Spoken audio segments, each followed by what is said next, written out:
नमस्कार, आप देख रहे हैं न्यूज़ बकेट और हमारी टीम पहुंच चुकी है जालूपुर में। यहां एक बड़ा आपको मंदिर हम दिखाने की कोशिश करेंगे। इसका इतिहास भी आपको बताएंगे कि इस मंदिर का नाम क्या है। और तालाब मेरे पीछे आप देख रहे हैं कि भारी भरकम तालाब है, जल से पूरा जलमग्न हुआ है। और इसका भी एक अपना इतिहास है। संत श्री कच्चा बाबा के नाम से ये पूरा परिसर मशहूर है। दूर दराज से लोग यहाँ आते हैं। बताने वाले बता रहे हैं कि 300 साल से अधिक पुराना यह मंदिर कईयों के जीवन को उद्धार कर रहा है। लेकिन यहाँ पर इस तालाब में खास बात यह है कि जब 250-300 साल पहले संत श्री कच्चा बाबा रहा करते थे तो इसी तालाब में मछली जिलाया करते थे और उन्हें चारा वगैरह देते थे। तब से लेकर आज तक यहाँ मछलियाँ रहती हैं और जो भी देखने वाले या भक्तगण आते हैं वो इन मछलियों को चारा खिलाते हैं। और यहाँ से किसी भी मछली को शिकार के लिए या भोजन के लिए नहीं ले जाया जा सकता। ये बाबा का एक तरह से आप समझ लें कि आशीर्वाद के तौर पर मछलियाँ जो जिलाई गई हैं वो है। अब आपको मंदिर परिसर में लेके चलते हैं, वहाँ के बारे में थोड़ा सा मंदिर के दर्शन कराएंगे और आप भी देखें कि कच्चा बाबा का इतिहास क्या है। दरअसल जब हमने मंदिर के पुजारी से बात की तो उन्होंने बताया कि कच्चा बाबा कई चीज़ों को कच्चे ही खा जाते थे, पकाने की उनको ज़रूरत नहीं थी। और उनका प्रभाव ऐसा था कि बहुत सारे लोग जो उन्हें मानते थे उनके दर्शन करने आते थे, उनका कल्याण होता था। लेकिन अचानक से एक दिन कच्चा बाबा ने भविष्यवाणी की कि उनकी मृत्यु होगी, वो भी किसी मानसिक रूप से विकृत आदमी के हाथों। और हुआ भी वैसा ही, किसी ऐसे मानसिक रूप से बीमार व्यक्ति ने उनकी हत्या कर दी या कहें कि उनकी वजह से मौत हो गई। और आज जिस मंदिर में हम आपको लेकर आ गए हैं वो है कच्चा बाबा का। और यहाँ देखिए इसी तरह से भक्त लोग अपना सर झुकाते हैं और बाबा को याद करते हैं और उनके भीतर जो तमाम तरह की इच्छाएं होती हैं, मान्यताएं होती हैं, उसको लेकर वो यहाँ आते हैं। और ये बाबा का वो मंदिर है जहाँ पे उनकी समाधि यहीं पर ली गई थी। और देखिए कि ऊपर पंखा लगा हुआ है गर्मी से उनको राहत देने के लिए। बगल में एसी भी है, हम अपने कैमरामैन से कहेंगे वो एसी भी दिखाएं। और बाबा जी की वो प्रतिमा और उसके ठीक नीचे उनका समाधि स्थल खड़ाऊ भी है। यहाँ तमाम लोग दर्शन करने आते हैं दूर दराज से। यहाँ शादियाँ भी होती हैं। परिसर काफ़ी बड़ा है, कई कुछ एकड़ में फैला हुआ है। तो शादी विवाह और भी तमाम मान्यता मुंडन कराने के लिए लोग आते हैं और भक्तों का बहुत बड़ा भीड़ लगता है। बनारस में जालूपुर इलाके में यह मंदिर है। और बताने वाले बता रहे हैं कि गोरखपुर से जब बाबा आए तो उनका प्रभाव ऐसा था कि जिस किसी के ऊपर भी वो हाथ रख देते थे या जो भी भविष्यवाणी करते थे वो बिल्कुल सही साबित होती थी। यहाँ सालों से ऐसे ही यहाँ पुजारी हैं, इनसे थोड़ा बात करते हैं। और भी लोग हैं तो साक्ष्य के तौर पे जैसे यहाँ जो लोग रहते हैं उनसे हम आपको बात करा के बताने की कोशिश करेंगे कि इस मंदिर का इतिहास क्या है। बाबा जी अपना परिचय आप देते हैं, क्या नाम है? हमारा नाम है दरोगा पांडे, ग्राम जालू।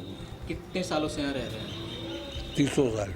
30 साल से। 30 साल में आपको पूरे मंदिर परिसर में और भक्तों में क्या बदलाव देखने को मिले?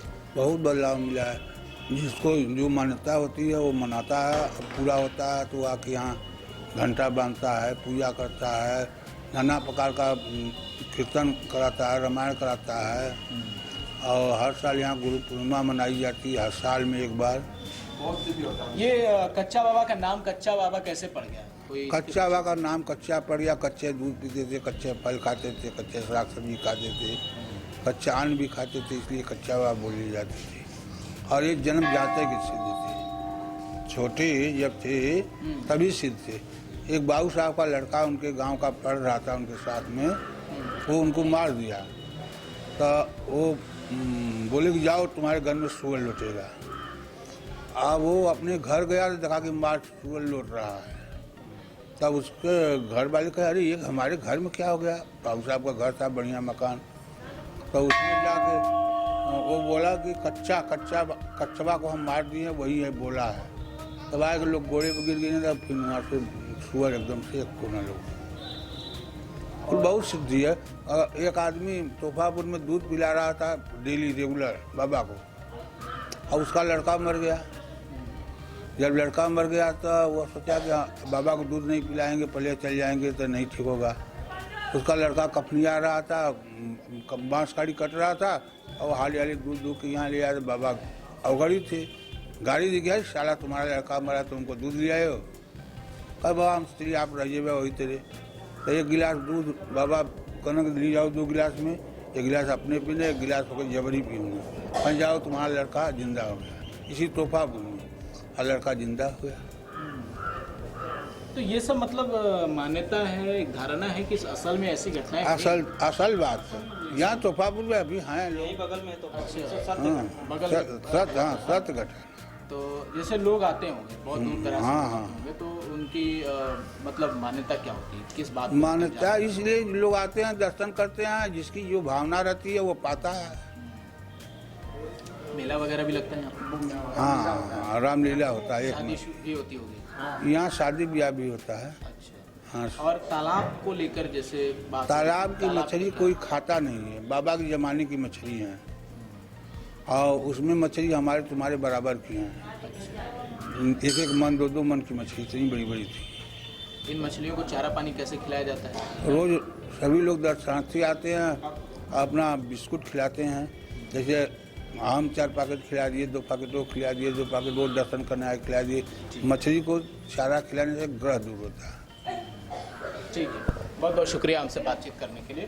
तो ये हमारे साथ वो पुजारी हैं जो बैठकर मंदिर में तिलक वगैरह भी लगाते हैं और जो दान पुण्य लोग करते हैं उसी से इनका गुजारा चलता है। 30 साल से बता रहे हैं कि मंदिर परिसर में रहते हैं। कुछ और भक्त लोग भी हैं, उनसे समझते हैं। कहाँ से आए हैं आप? जालूपुर से। जलपुर से। डेली मंदिर में दर्शन करते हैं? जी। तो मंदिर के महात्म्य के बारे में अगर हम आपसे जानना चाहें तो क्या कुछ आपको समझ में आता है? सही जो बताएं वो सही बताएं। सही। हाँ जी। तो जैसे मंदिर में आने के बाद आपको कुछ सुकून मिलता होगा? बहुत सुकून मिलता है, बहुत। हमारे पास कुछ नहीं था, अब हमारे पास सब कुछ है। तो इसकी मतलब आप किसको मानते हैं, किसका महत्व? कच्चा बाबा। कच्चा बाबा जी। यहाँ के सारे लोग मानते हैं? हम, हाँ, यहाँ के सभी लोग मानते हैं। यहाँ के सारे लोग नहीं मानते। नेपाल से लेके गोरखपुर से लेके बम्बई, बलिया, बक्सर से सब लोग यहाँ आ जाता है भैया जी, वो सभी लोग। ठीक है। सांसद तो न सिर्फ जालूपुर के लोग बल्कि आसपास के पूर्वांचल के जिले और नेपाल में, नेपाल के महाराजा की चर्चा कर रहे थे पुजारी जी कि उनको भी उनके पुत्र की प्राप्ति के लिए जब वो आए यहाँ पे तो कच्चा बाबा ने आशीर्वाद दिया, तब उनको पुत्र रत्न की प्राप्ति हुई। ऐसे तमाम और भी घटनाएं हैं जिसका जिक्र उन्होंने किया है। तो मंदिर है और बहुत सारे भक्त हैं और यहाँ का महत्व जो था वो हम आपको बताने की कोशिश कर रहे थे। ऐसी और भी तमाम खबरों से, कहानियों से आपको रूबरू कराते रहेंगे। तब तक के लिए आप हमें दीजिए विदा। बहुत बहुत शुक्रिया। पेश है न्यूज बकेट हिंदी मासिक पत्रिका। पढ़ें इस महीने की पूरी खबर विस्तार से हमारे न्यूज बकेट की मैगजीन में। हमारी ई मैगजीन को मुफ्त में पढ़ने के लिए अभी लॉगिन करें www.newsbucket.in पर। इसके अलावा रोज की ताज़ा खबरों के लिए हमारे YouTube चैनल को तुरंत सब्सक्राइब करें।